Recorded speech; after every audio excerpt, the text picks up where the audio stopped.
Technology allows AlkenStar to change their fates, to transform the bad and dangerous into the good and meritorious. Some even wax lyrical that the city itself is a foundry for people that helps AlkenStar become the best they can in service of the overall community's prosperity and progress. A popular local saying best evokes this ethos. Industry makes cities out of wastelands. Indulgence makes wasteland out of cities.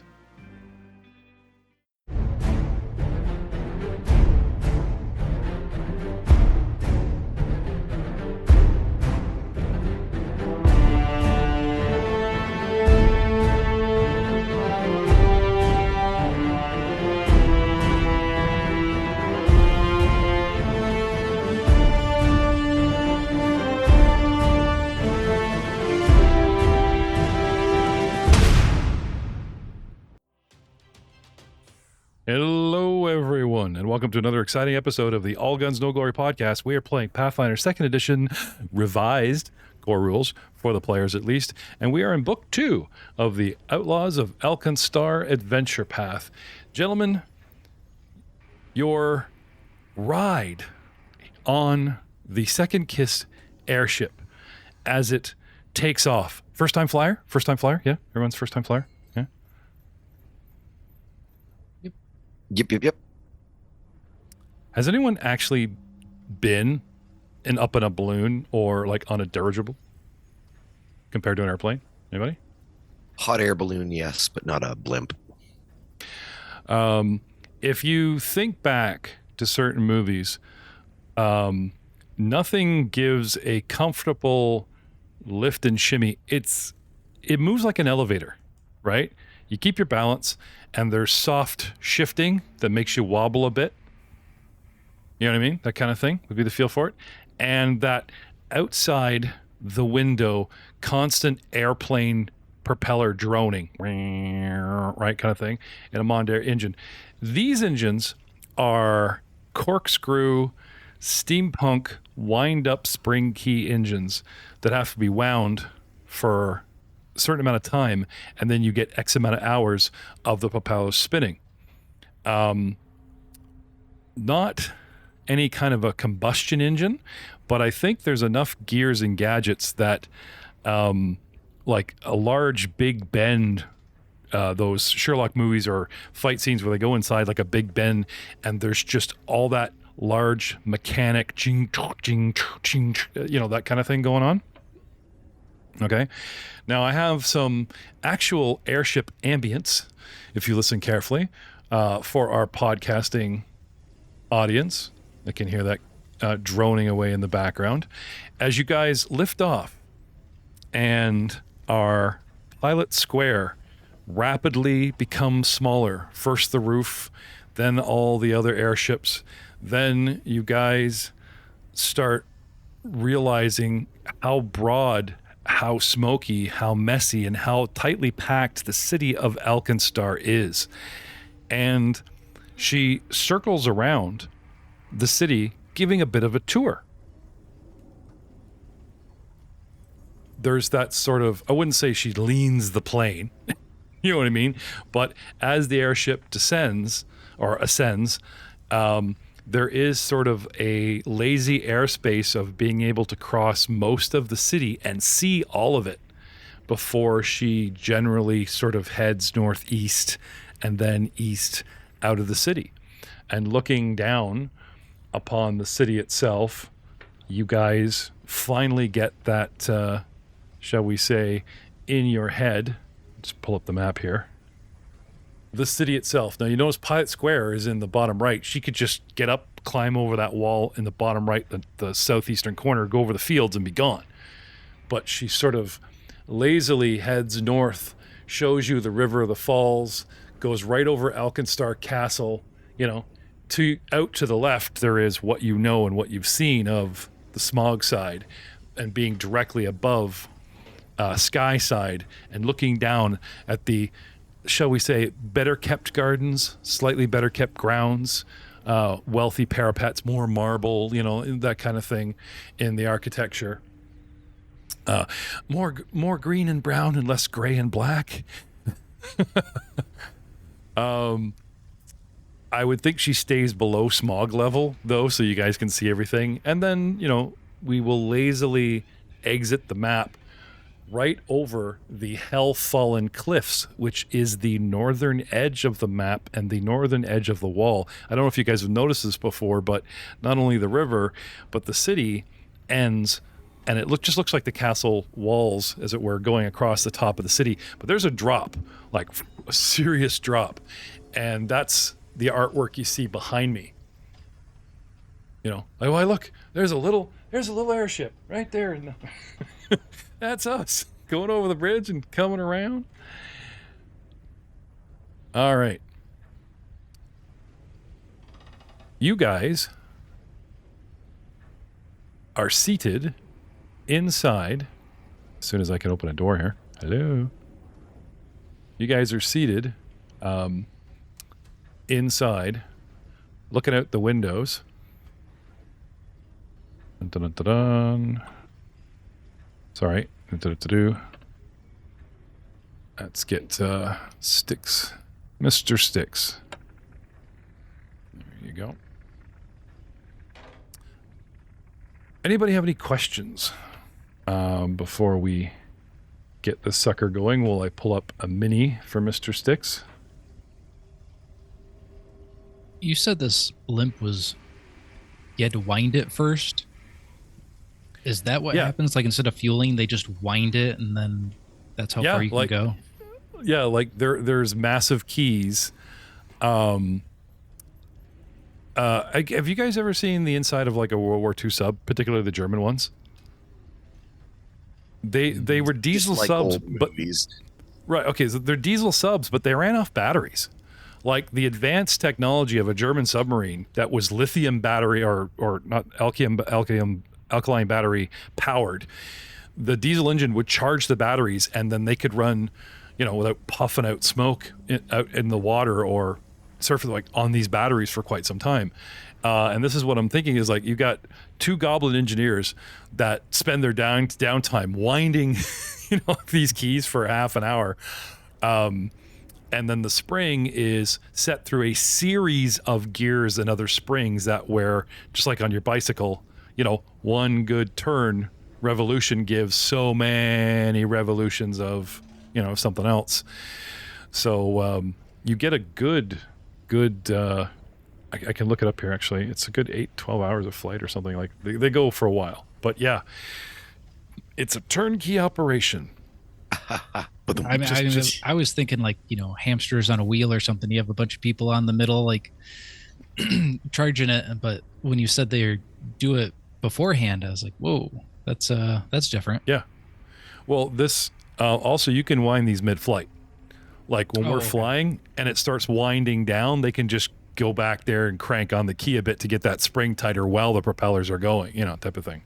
They got to be careful not to overwind, It also saves on manpower. So did everybody we convinced to buy tickets show up? And are there any other people who we didn't convince that are here? People that we didn't convince? Well, jog my memory. There was a certain young, eager, just spent all my money on my sword, Joe Bob, but no one wanted to pay for him. So Did he make he's probably... Well, unless you guys have 50 extra gold to pay for him. No. Nope. Okay. I'm afraid not. Sorry, buddy. Okay. There's the carpet bagging carpet merchant. Yep. Our... The couple. There's the half-elven arguing couple. For some reason reminds me of like the Howells from Gilligan's Island. Lovey, that kind of thing, right? Okay. Only they're young because they're half-elven, right? So imagine like really good looking, like those two actors in their youth, right? I know a lot of people don't know what I'm talking about. Look it up. Yeah, I don't know. Gilligan's Island's a little old for me. That was a great show. It's the couple dynamic, that I was going for. It's funny. No matter how many times I type something in here, it does not like it. Then there's the half orc. Solessa Torreada or something. That's the pilot, isn't it? No, the big half orc is the big game hunter, gambler, Oh, right. right? Yeah, she was a tiefling, the pilot, or half tiefling. Oh, dwarf half tiefling. Dwarven that's right. tiefling. Weird. And had the bomber jackets, so badass. No, I love the picture, the broken heart, such a badass. Pharaoh Winslow. That's the pilot. Yeah.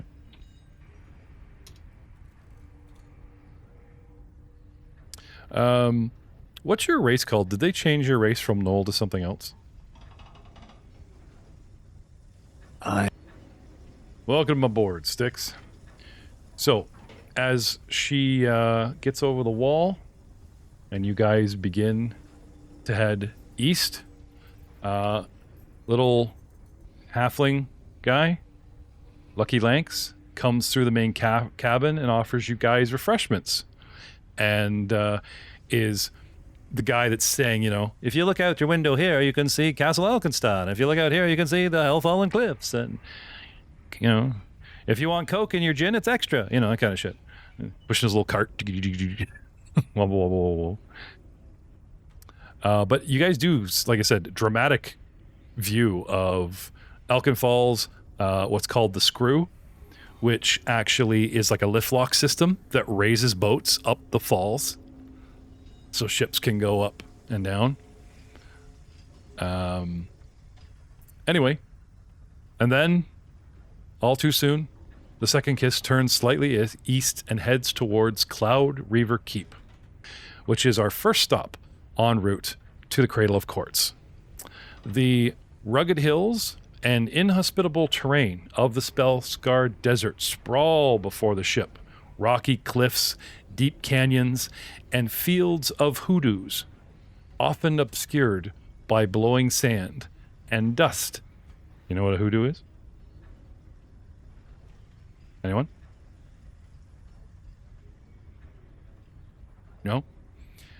There's a video where a guy is like in the Grand Canyon and he makes a hoodoo with sand and water, and he talks about a very specific type of sand, and he makes a little hill, he pours a cup of water in it, and then he packs more sand on it, and more water, and more sand, and then he blows away the sand, and you have this rock formation that just comes straight up with, it looks like a bunch of big oval rocks stacked on one another, and it's a combination of water, compression, and wind sculpting, and you know how wet sand sticks together over thousands of years makes these hoodoos, if I am not terribly mistaken.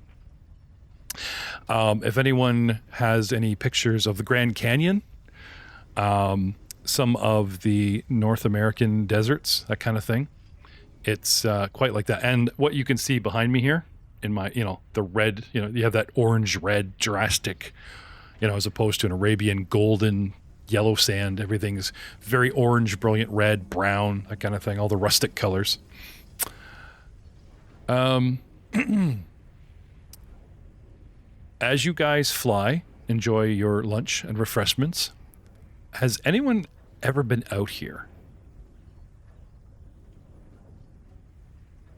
No?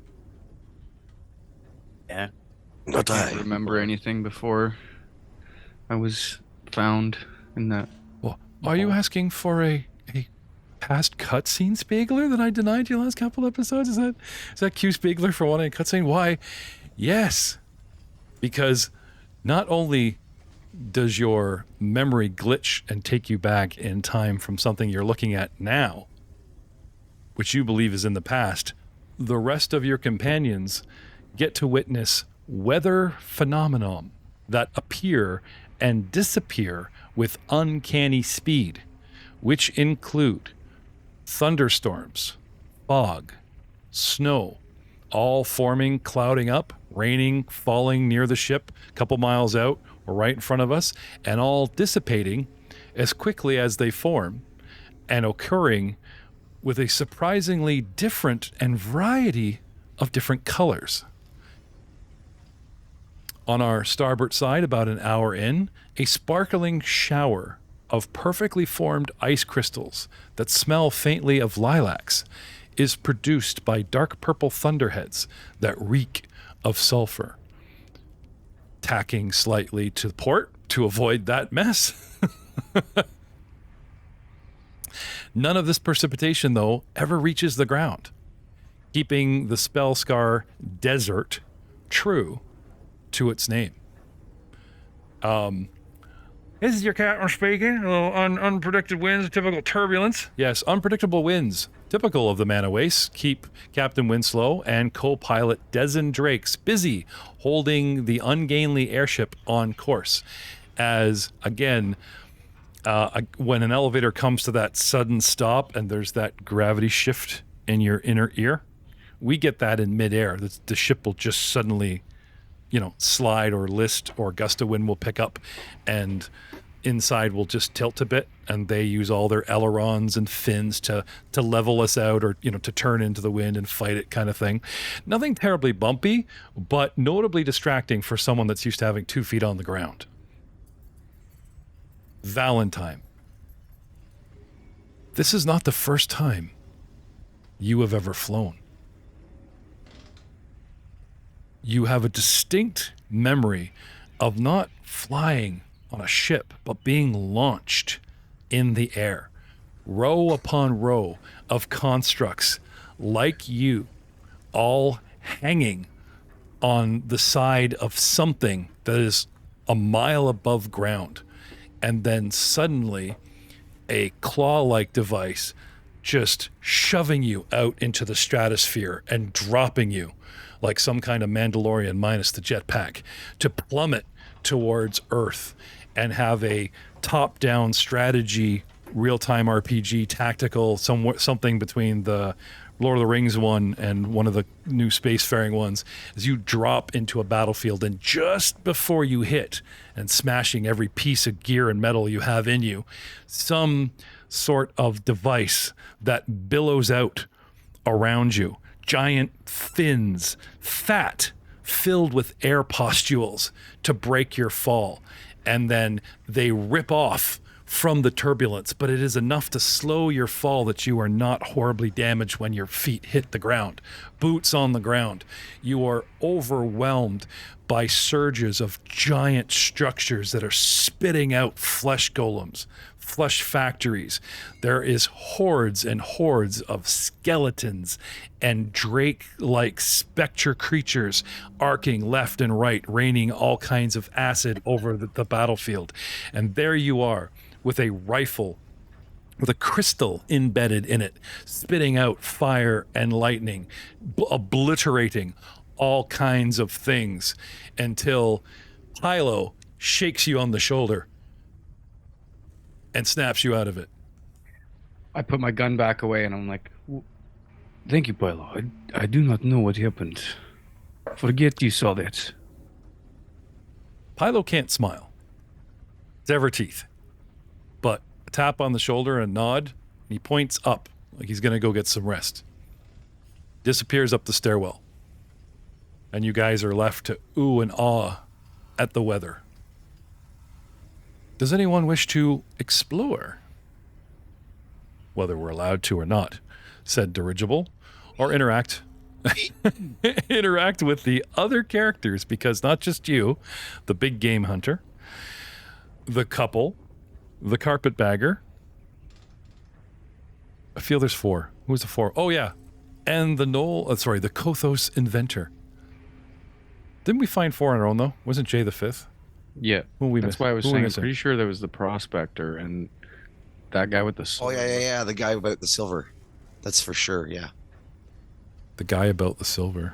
Who we lied to about the silver mine. The one you just declared as an NPC that didn't show up. Yeah, he was the first guy. No, right? I think you're mixing up him and the other guy. And the spunky kid. There was a poor guy that came first, and then there was me, and then there was that other guy. That other guy. There's Brem and Finn Gallon, the half-elf merchants. There's Mr. Fly, the strange foreign carpetbagger. Yep. Oh, there's Tan Kira, the female Samsaron. aristocrat, the blue woman. Yes, yeah. Who's excited Oh. for the adventure of the flight? Yes. Yes. Yes, she's the fourth. I actually completely forgot about her. Wit Topper Wit Heron, who we bamboozled, right? And Solessa Torda. Right? Alessa is the half orc, yeah. Yeah. Big game hunter. Monster hunter. Yes. She's a witcher. I just saw that too. The Sirens of the Deep. Yeah, I saw you send it. I gotta watch that. Yeah, Little Mermaids for adults. Telling you. Like there literally is an Auntie Sea Witch who does break into song while offering a potion of legs to said mermaid princess. Like, what the hell? You know, but so much gore. So good. It's a Witcher show. Like, Well, hopefully there's not as much gore on this vessel. watch it, and there'll be a moment that I am calling the Big Red Redemption Rip in Half arc.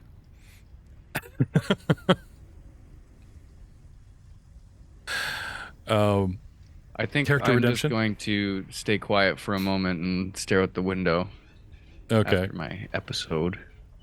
after your episode. I'm going to go ask the blue lady to turn my crank. Yeah, you are.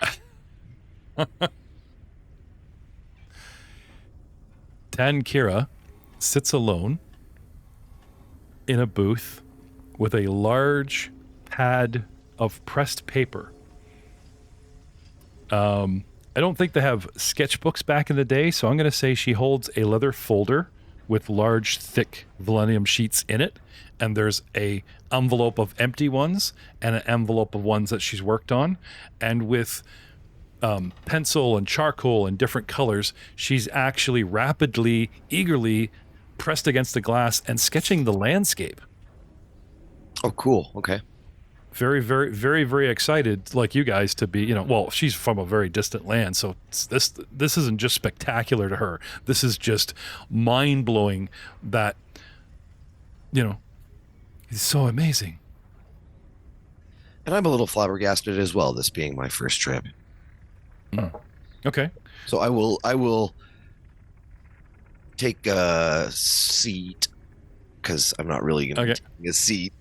I will stand on the bench opposite to her, and do the little, up on the high legs, paws on the thing, and face On the pressed window. against the window as well. Yeah. Yeah. Oh, I have to admit, I was not expecting this to be so unique, yet beautiful. Do you And guys... the view is pretty good too. Do you guys remember who met and wrote Tankira? I think it was me and Pilo. Maybe, or me and Charwin. Was it you and I? No, She called you guys... no, it was Pilo. Definitely Pilo. called you guys because she knew about spirits and the dead, and she wasn't necessarily put off that Pilo was undead. Yeah, she called him a yokai. Exactly. That's right. That's right.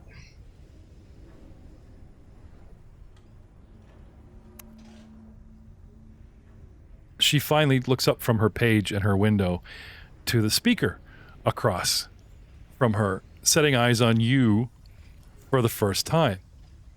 And there is that definitely head tilt loading, does not compute. She's trying to take you in and make sense of what you are, put it in terms that she can deal with from her homeland. And then how do I react with, or how do I act with this thing on her terms? Okay. Do I pick up on that with a perception in the tower? Yes. Yes. She seems not alarmed. Surprised, yes, but not fearfully alarmed that there is a, miniature toy-like construct wagging its lacquered tail and faintly hitting on her, as one does in AlkenStar. So I'll turn and give a slight bow. Ah, forgive me, my lady. I had been told, I had been spoken to of you and your patronage on this flight. Allow me to introduce myself. I am El Manubrio, Okay. entertainer and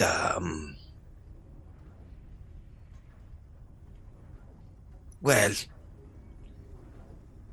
let's just say the smoothest puppet this side of the wastes.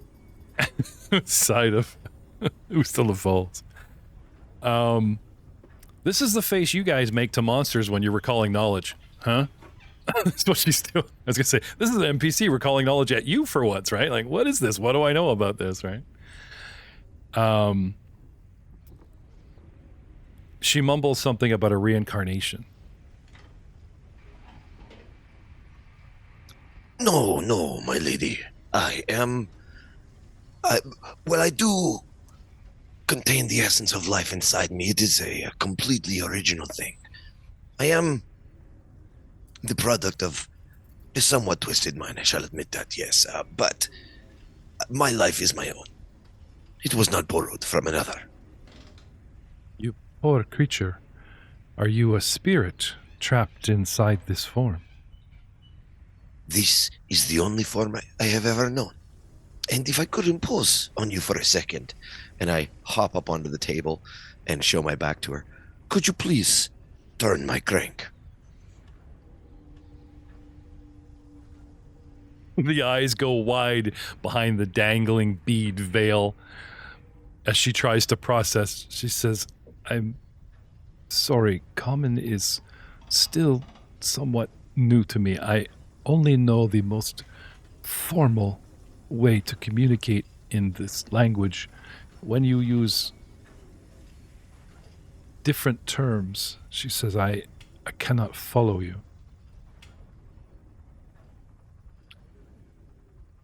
Many apologies. Don't use slang, little man. I don't. Turn my crank. It's just like, Do you slang? Do you see this key-shaped handle on my back? And I point at my crank. She nods. Could you please turn it in a clockwise direction? Why would you have me do this? It's a customary greeting of my people. You hear this, guys? She's picking up on his accent. You better get him out of there.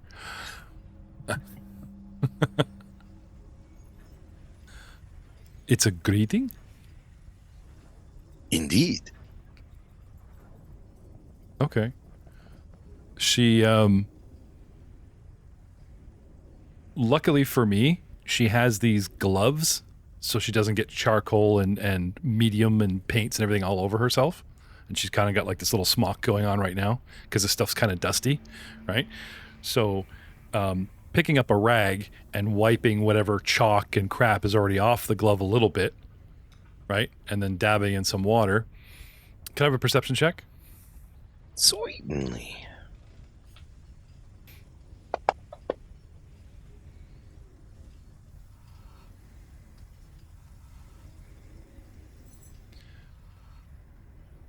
Strong, calloused, and yet exceedingly dexterous and nimble fingers reach over and twist your key in a smooth, fluid, continuous motion. Oh, my lady, have you done this before? She gets into sort of a rhythm with it. Kind of see how tight she can go with your key. Maybe a little firmer, maybe a little rougher. And then when you speak, what? Mesmerized through the act of motion. She comes from a culture where motion has purpose, where every act they perform, they seek perfection in every act they perform, almost ritualistically. From making tea to cleaning their sandals to everything is almost a ritualistic perfection to these people. So turning your crank just won't do to someone like this. Not an artist, and not someone who you would guess could possibly be who would have exceedingly strong, sculptured, calloused hands. Not an artist. A fighter. No, not that kind of callous. It's like somebody who's been training, not somebody who's necessarily like seen battle. Her hands are still too supple, and Like a you don't detect- craftsman. Possibly. Anyway, scene So, shifts. Sorry, go ahead. When she gets it tight and stops, I'll turn back to the window and get philosophical for a second. Like myself, life in the West is a temporary thing, but with a little effort, and I indicate towards my crank, it can keep going for another day.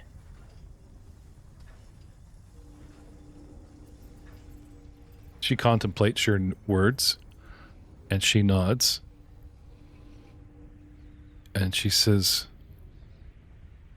I have recently composed, and she looks around to make sure that no one else can hear her. She leans in, a poem about flight. Would you?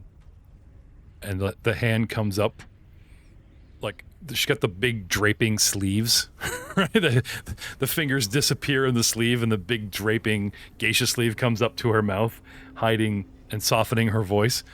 Would you like to hear it? It would be my honor. Great, Jay, spit me out a haiku, will you? You know Japanese. Let's go. What, you don't think I didn't bring my son-in-law to cameo without putting him on the spot? Go. She takes a classic from Asian culture about flight, and her poems are simplistic, heavily symbolic, and exceedingly short. But the way she performs them in a 3x3x3 has a lot of punch for someone who is used to a build-up for a philosophy and then the punch line. Jay? Jumping ragged cliff, spreading soul's wings, taking flight, leaving earth's delights. She says it in her own language and then translates it for you. And she says, I believe something is lost in translation. Check out season 2 of Dice Before Dishonor coming soon. What? That was the name of our final episode. Lost in No? Okay. Shameless plug. Where Jay will be playing another Asian character. I'll be hitting him up for all kinds of poetry.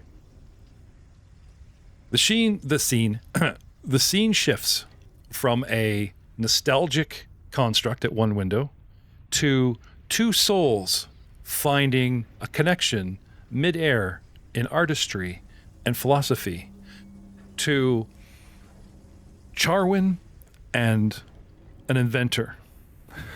The inventor has a sort of a rollout toolbox on the table between you, Charwin, and is quite happy to spend the time not only admiring the scenery, but sort of picking and polishing at whatever small gadget he is fiddling with, or piece to a larger gadget he's going to construct. You know, it's almost like he's gun cleaning, right? But his gun sword is already done beside him. He's picked up the task he was doing when you guys first met him. Is it very meticulous? Every piece has like its proper spot on it, like a cloth or something. No, the guy's like Absolutely not. He's a knoll. There's dog hair all over this. You've got random pieces that normally wouldn't be attached together that are just temporarily screwed together to save space. Okay. Charwin starts picking up some of the pieces and just fiddling with them, spinning them around. Nope. Not the right air. And I Not the right immediately air? start packing everything up and go out onto this little balcony. Looks like a bar thing. At the back, yeah. Yeah. I pocket the And piece set up. because he never took it. Yoink. Eh. Where are you? Oh, I've got the wrong people with the wrong people. Sorry. Pilo is not there. Sticks, you head outside. Yeah. Can I have a perception check, please?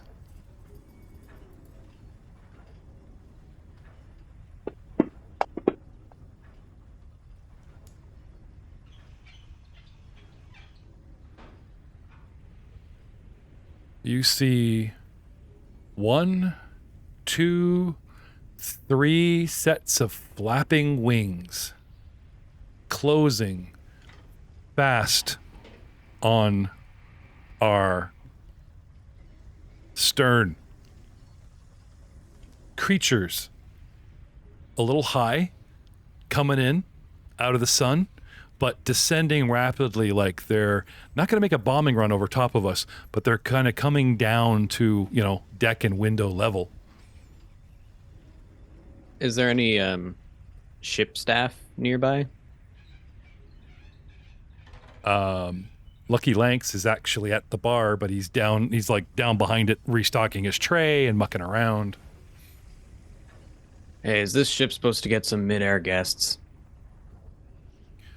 1, 2, 3. Can I have what skills do you have, El Membrio?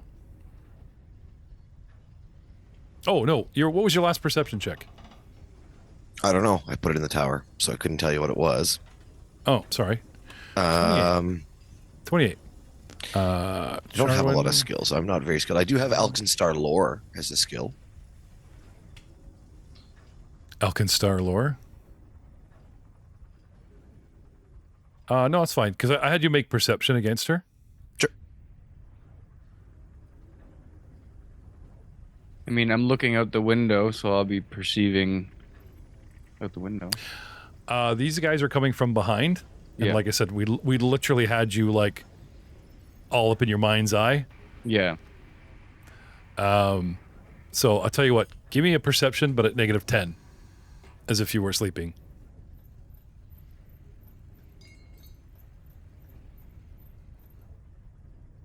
Now, funny enough, as opposed to where your relatively focus is, they like using the last skill 5. They like using the last skill that you had up and running before something drops in on you. Okay? Why no? Why do you ask? Oh my. And he goes running through where you guys are to get to the helm. Captain, we're under attack! Incoming! And he just flies through the room talking about something is, he came from the back deck, that something is attacking us and it is incoming. Sounds like target practice to me. So instead of getting onto the ship, funny enough, you randomly just walked out to the bar. I don't know what you were going to do out there, but you spotted us sneaking up on you, flap, flap, flap. So even with them getting huge initiative, they only get to where they are now, and they are rapidly closing. What you guys are seeing is an open air deck. That railed wall is really just a waist high railing, so people don't just pitch over the side. It is completely open and exposed on a little bit of the side and the back, because there's a 15-foot back wall, then 2 10-foot 60-degree angle walls, then 2 5-foot inside sync with the side of the ship walls, and then 2 10-foot solid walls, one holding the bar, one holding stairs, and the back wall, which is 10, 20, 30, 40, 5, 10, 15, 20, 25 feet away from the rail, a single door.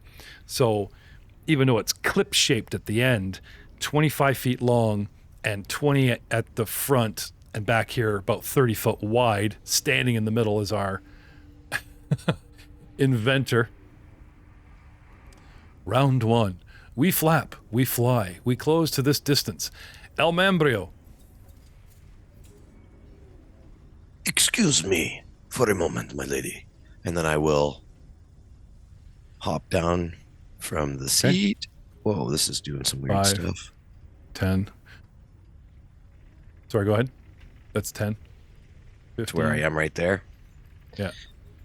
15, 20, 25, 30, 35, 40. First movement. Sorry, put me back there. Okay. And is the He's door left the door open? open. Yeah, he came busting through it. Sick. Then I will move out and hop up on the bar. Okay. I'll toss you in acrobatics. Dun, dun, dun. Did I make it? Time for the battle board. Let's zoom in on what's going on the back of the ship. There we go. 32. Dude, you see how the bar is L-shaped? You hit the front edge and slide forward to the position that you want. Ta-da. And with my last action, I will draw the piercing wind. Okay. Charwin, you watch him go, pocket your toy, and then a moment later, Lucky Lanks comes flying through going, attack, attack, I was like, and without missing a beat, Manumbrio, extra wound, hard crank, just zips along faster than you've ever seen him move. Right at the door. All right. Yeah, I'll start to shimmy my way out. I assume this is difficult terrain. Getting out of those benches is hard work. I do have a question. How often do you have to turn your key? Is that like a rest thing, like every 12 hours Once or 8 per hours? day. So a 24-hour. Okay. He spends all day just trying to find that right person to ask. I was it's gonna all say, about that, right? 5 feet of bonus movement when he finds the right touch, right? I wish. me. That'd be awesome. No. Marry me. Anyway, sorry, Charwin slides out of the booth 10 feet. So that'd be like 15 feet total movement, and then another 10 going to the south. And then let's go up towards just to the east of Styx. Okay. So we're lined up. Yep. And looking like a Marvel moment, right? You guys all step out and line up, assemble. Very nice. Okay.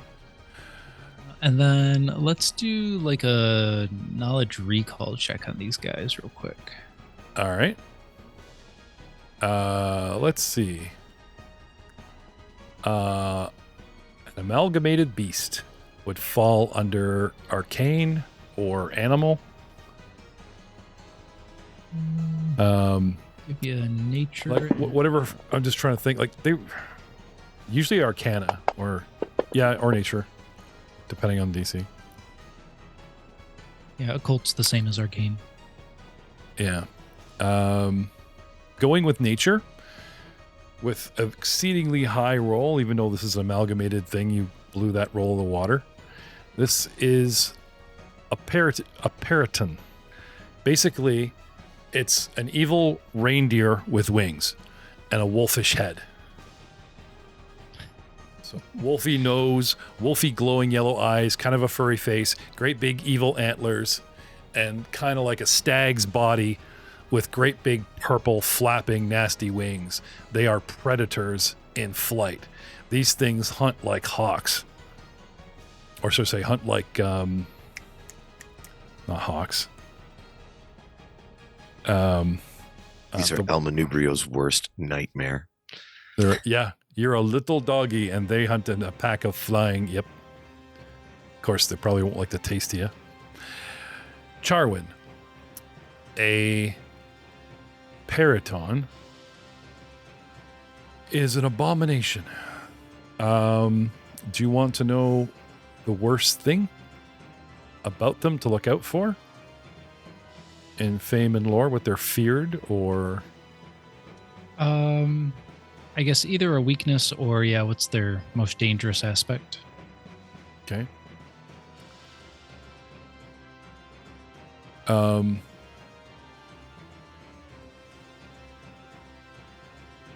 They can fly over your shadow and use necromancy to transform it. And when they rip the heart out of a corpse that they've killed with their jaws, it is the most emotionally, visually fearful attack and so disturbing that people around them become incredibly frightened and might flee. It is so nasty. And that's all you're getting with your awesome roll. I've said too much. Sticks.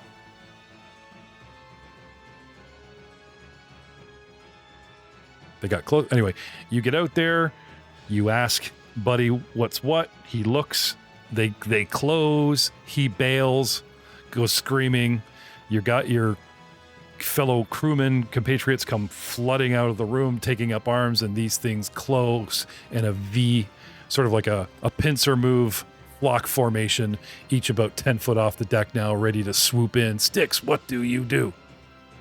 Do I have a single action or like how many? It's your proper turn, so. Proper turn. Okay. Yeah. Then first I'm going to activate Overdrive. Okay. Which requires a craft check. Mm-hmm. Don't worry, the odds familiar. We've had an inventor before. You're not our first. we've hung out with inventors. You're not our first. Cats Overdrive, and is he dogs, like right? He's got in like a mech suit. There we go. Like a mecha anime. There you go. And my DC, my standard DC is. What'd you get for your crafting? I got a 30. There you go. And then I just need to know if that's. Where does it say what my standard DC is? it's like 15 to 17 or something for you to overdrive stuff. Your Cool. That combat means a tab. crit success. Yeah, it's probably a crit success. I think for our other cat friend inventor, it was 20 he had to hit. I remember Yeah, him so saying that. If you look at your combat tab, kind of in In the combat. middle left, there should be some DCs there. Inventor 21. Ah, missed it by one So then. almost a crit. It goes up with your level. So our cat inventor was like third, fourth when we were playing headshot. He's Anyway, but a success, right? Mhm. Yeah, better than That's what we failure. Yes. So Well, you're I'm not an going to, with my last two then, activate Megaton Strike and shoot the Amalgamaton thing in the middle. Amalgamated Okay. Beast 2. Right. So, Normally, when spread out and battle and like Friday night, Drew has a little halfling, and it's like, oh, I recall knowledge, and he's 15 feet away. He knows. Thank you for not metagaming. The dude is literally standing shoulder to shoulder with you, mumbling about paratons and how they suck and rip the blah blah blah blah. So, I'll let you know what he knows. Because he's saying it as he thinks it, right? well, that's fair. I just meant that Styx would see, thing coming at us, not supposed to. I'm going to shoot that thing. Oh, yeah. Okay. Shoot the thing. 25 feet.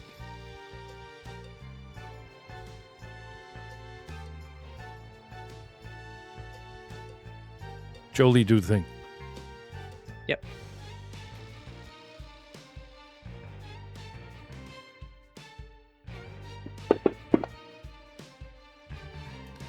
$18 in the miss. You raise your weapon. You take aim. You predatory, bloodlust attempt. That sort of, I want to hurt you. And this thing's looking you right in the eyes, and it veers ever so slightly. Avoiding your, pew, coming right at you. It's like when you're playing with your dog and you throw the ball and you actually throw a snowball or what at the dog just kind of bounces to the side, kind of like it's got its eyes locked on you guys. Like, not that easy to hit. Da-doom. Anyway, 1 to overdrive, 1 to... Oh, sorry, 1 to pull said... Okay, then it was just a regular shot. Yeah, 1 to overdrive, 1 to pull, and then 1 to shoot. Yeah. Blaster Valentine. Pilo says he's going to head upstairs. He does. And you turn back to the window.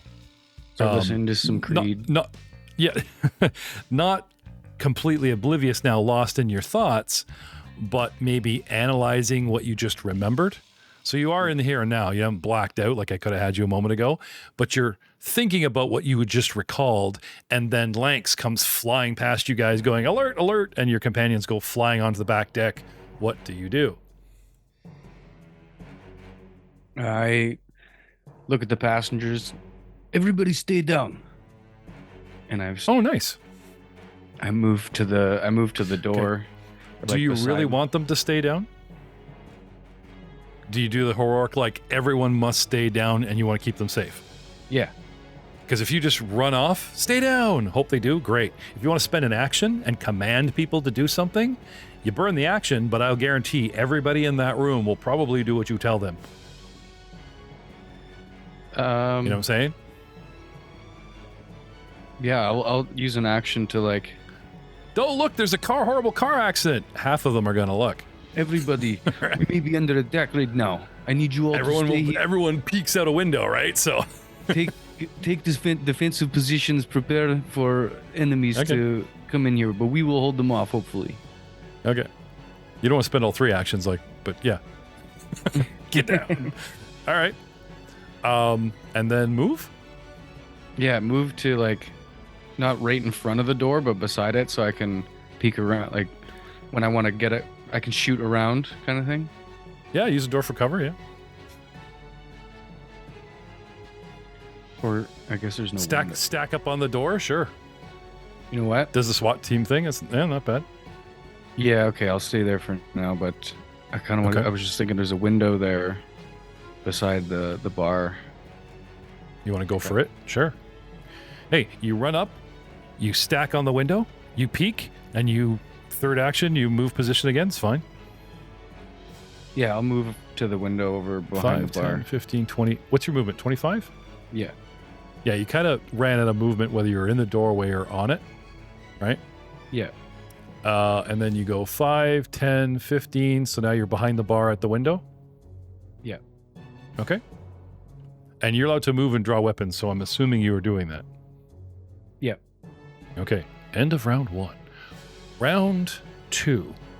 Paraton number 1 comes swooping onto the deck with a clang and a clatter. Boom. And attacks the little yummy dog-looking thing. Whoosh. Right? Get him. Dun, dun, dun. That tracks. Yep. Comes right in. Yum. Critical miss. Critical miss. Critical miss.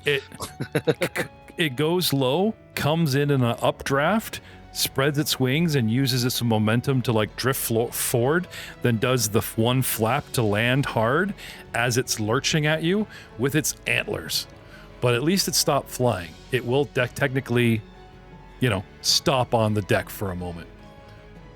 Foolishly, not knowing the wrath of this party just yet.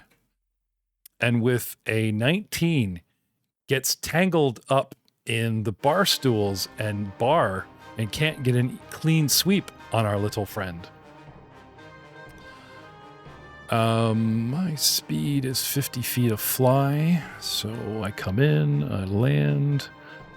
I don't know if there's any rolls in landing for me to do a hard stop like that. I'm going to give him a roll. I mean, the ship is moving slow, but still technically moving. And for me to sort of dock and attack, it doesn't seem like some easy afternoon thing. So I'm going to make this guy roll. Do we have any kind of acrobatics or anything? What have I got? There we go. Dun, dun, dun, 16. Okay, that's fine. Comes in, whoosh, stab. And sweeps to one way, knocking bar mugs and everything everywhere as you prance out of the way. And then with a less accurate attack, tries to sweep you again back the other way, get you with the antlers. And it's on the return as you're scampering that the sucker hits you with its deadly antlers and does 1d12 plus 7 piercing damage. That's 12 points. 12 points, and you get stabbed and start leaking stuffing. Pithrion number 2 comes straight in. 5, 10, 15, 20. Comes straight at our new Knoll friend. And again, just practically does an air charge, hits the deck, and then just runs like it's an aircraft carrier, not worrying about any kind of cable to slow itself down. Drops its head, braces its hooves, and slides to a stop in front of you, but using that, you know how in GTA 5, you don't drive over people, you actually go up to them and hit the brakes so that they bounce off the front of your car? This is what he's doing. Comes right for you, dude. Tries to hit you with his antlers. Boom. And with a 26 hit sticks, doing D12, 10 points of damage. And as a secondary attack, whips his antlers aside, his head aside, and then turns his head sideways and tries to bite you with its fangs. With a miss, snapping and gashing at you, but its own antlers being too much in your humanoid way. And last but not least, Paraton number 3. 5, 10, 15, coming in sideways. Oh, sorry, I need some acrobatics rolls. 20, he's fine. And the last guy, swooping in sideways, 21, to land and attack Charwin. And the same thing. Not giving any kind of high bonus, not giving any kind of rushing bonus, because for us to maneuver in the gap, I think it's a lot of them flapping and slowing speed, and you just get a generic attack. I'm not going to hit them with any kind of bonuses, so I can get away with a simple roll as opposed to a bunch of penalties for doing this in-flight combat maneuver. 19 gets Charwin with a critical. It comes in sideways and catches you under the ribs, throwing his head back high. Oh, sorry, that was another critical.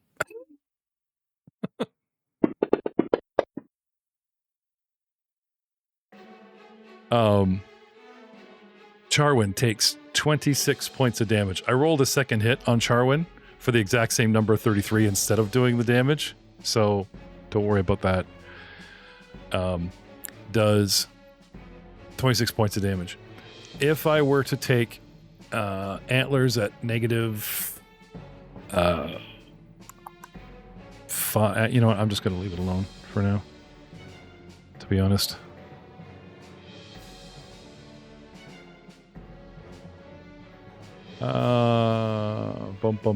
Bum.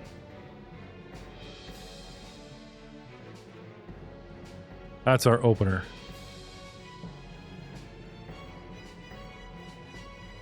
Amambrio. I will load my pistol. Okay. And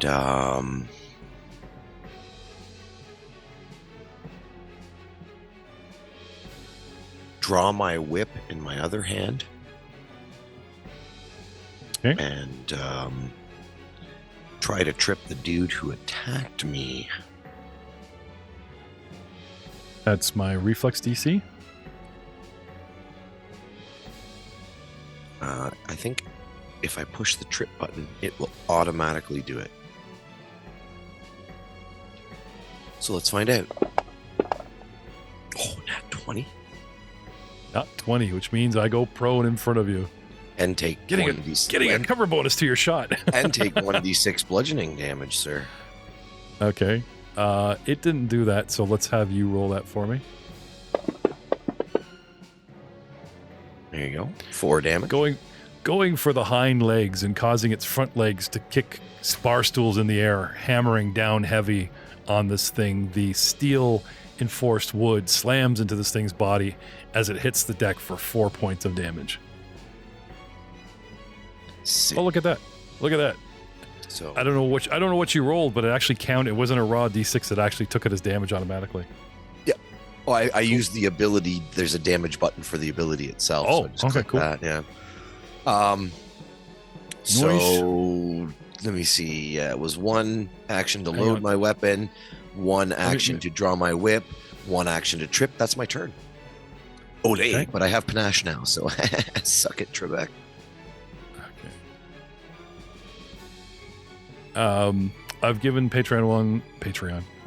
I've given Amalgamated Beast number 1 the prone condition. Charwin, you're up. What do you want to do? Sticks, get ready. You're on deck. Oh yeah.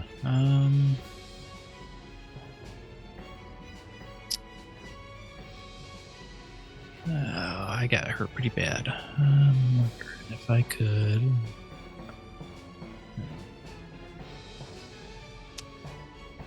I think what I'll do is I will ignore the one that just crit hit me for the moment. And I'll attack the one in front of Sticks with my Okay. spear, and we'll see if we can take out a guy together. Tag team. Oh, with the 2 on the dice. Reset them hero points. Yeah, I might want to use that hero point. Please reset your hero points, ladies and gentlemen. If you have 0 or 2, now you have 1. Slightly better, 5 for an 18. Still a miss. This thing is tough. Dancing, using its horns to parry your spear. Ha! Ha, psh, psh, psh. What the hell? All right. Well, I will try a second attack. Oh, 5 on the dice again. 13. Still a miss. Oh, jeez. I see Messina's online. Maybe his curse is affecting you. I know. What the heck? And that's you? I'm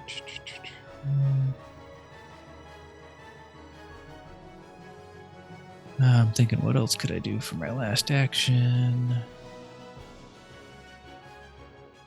Yeah, I think that's going to be me.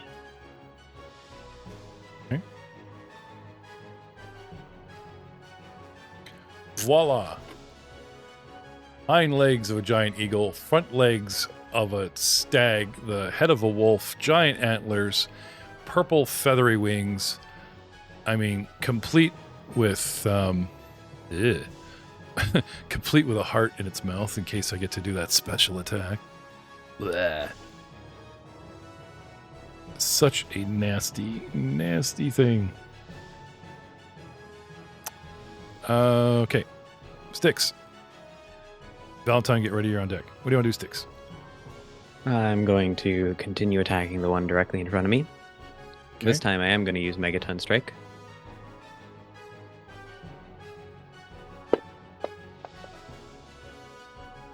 It's a 27 to hit. Yes. 19 points of damage. And what are you hitting me with? That is my gun sword melee range. Okay. So you're slashing me or you're shooting me in the face? Slashing. Okay. Big stab. 19 points of damage. Ow. Jeez. What the hell? And then I'm going to attack again. And I'm going to trip with this attack. Okay. That is a 27.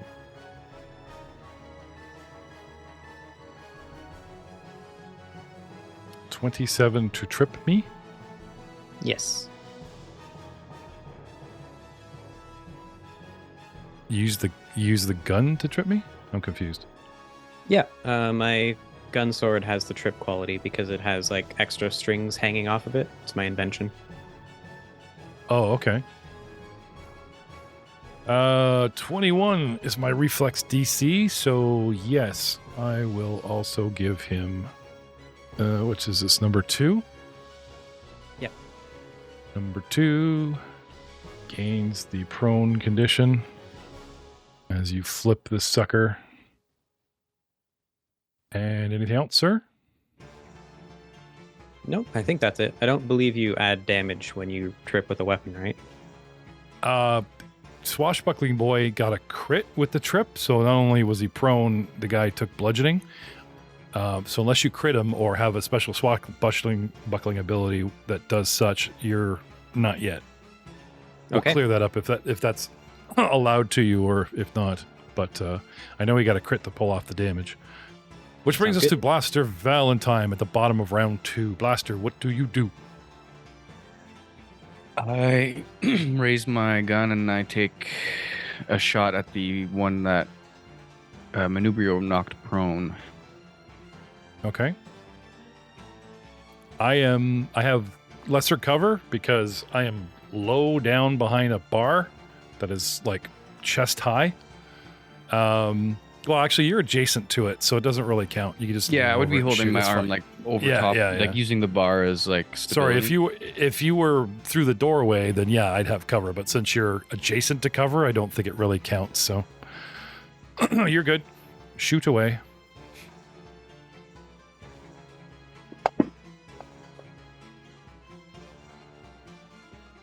What? Negative 76. What the heck happened there? I don't know. It's something to do with your distance. Is your range on your gun set to like 0 or something? Let me just try the regular button in the actions menu because I like dragged and dropped it to a tab at the bottom and then just click the tab. No, it's still doing it. Yeah, it says Oh. distance 10 feet. You're beyond max range of like 100. So it's Yeah, that of minus 100. the striking dueling pistol. Yeah, check the range. Anyway, what is your regular bonus to hit with your full? 16 plus 16. Right. So you rolled a 7, right? Yeah. Add 16, and I will check my. 22, I'll check my armor class. 23. Okay, that's a hit. So give me gun damage, and I'll just drop it on his face. 8 damage. There you go. And it stuck it to him, right? 4 plus 16, 4 plus 14 would have been a miss if you were managing to reload, shoot again, or like I said, you were just trying to copy an actual glitch, so I'm not going to make you hold that roll. So anyway, you shoot. What do you want to do?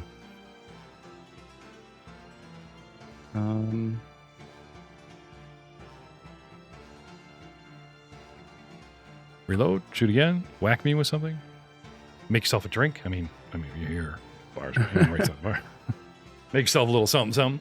I'm just thinking, if I moved forward, would I be able to strike them with with my sword? Yeah, you can climb up on the bar with athletics, and then just with a +1 higher ground, smack them with your sword. Why not? Give me But athletics to climb on up there. I like using acrobatics. Okay. Does the slinky robotic flip? You plant your hands and your back end and hips and feet come over top of your head spider-wise, and you flip yourself up. And And I there you use go. the centripetal force to drive my blade down. There Is you it go. +1? Yeah, give yourself a +1 modifier for higher ground and centrifugal force. Very well flavored. Thank you. And my second attack. That's a hit, 19. Yep. And guess what? That would have missed if I had not been prone. So thank you, El Mubreo. Thank you, El Manubrio. And I use my my ability when I attack with my melee weapon. I'm reloading my ranged weapon. Yeah, you're another Doug in the making. Great. Pain in my ass. I have this ability that I do this while doing this, and it hurts you. Yeah, okay. I've told you about this ability before. It's part of the. Dude, you're still rookie of the year in my eyes. Don't worry. I just teased Doug. 9 points of damage. Smack. Okay. Or should I say That's me. stab. Stabby. All right. Pardon me. With a slinky flip onto the bar and a stab of a prone, helpless animal, 2 guys are tag teaming Patreon number 1. 2 guys are tag teaming Patreon number 2. Pitcher number 3 is in the clear going, hey, a crit. Like, hello, it's Strassamagger over here, but no. And we will see you all next time.